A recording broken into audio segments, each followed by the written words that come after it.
Zimbabweans resumed their daily routines this Tuesday as businesses and schools reopened following failed protests by expelled ZANU-PF Central Committee member and war veteran Blessed Geza.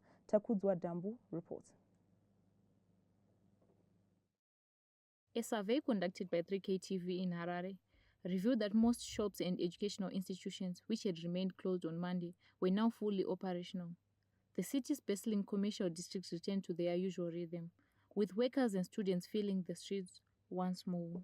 Yeah, some stores, they're open. And there's people in town. I didn't see any much of a difference, but it's not normal. Yeah. But yeah, it's cool.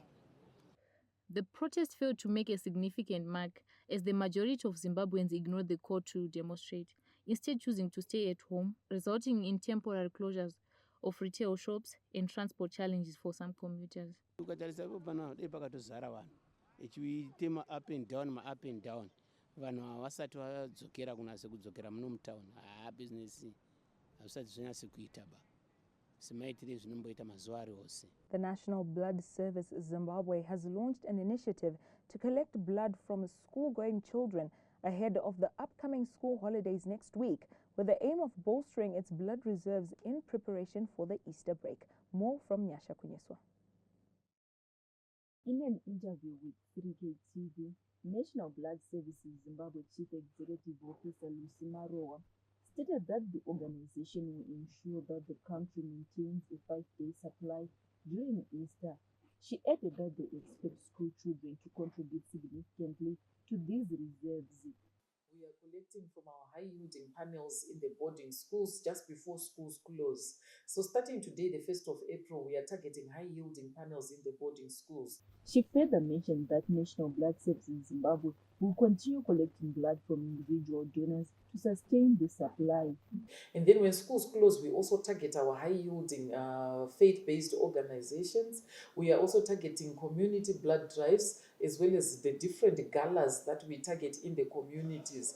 These galas that we have are targeted throughout the country, including the remote areas that we have, such as Hippo Valley, Murambinta, Cholocho, Plumtree, as well as tertiary institutions like your Bindura State University, your University of Zimbabwe, Midland State University, Harare Institute of Technology, just to mention but a few, as well as the faith-based organizations.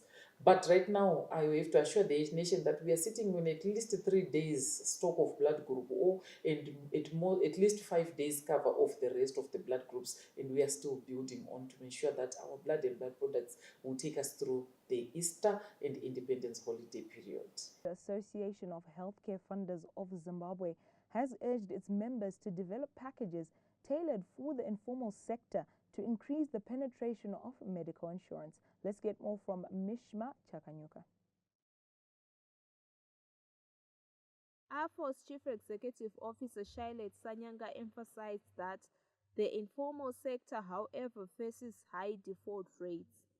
In terms of improving penetration, as AFOS, we've been encouraging our members to come up with packages for the informal sector, because our economy now is almost predominantly informal.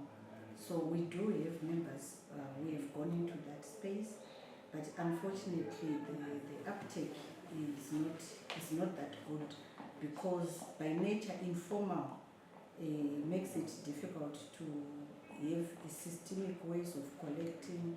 There are high rates of defaults in the informal sector, whereby people will pay religiously for a few months, and then if they think they've got another need which is more pressing than medical aid.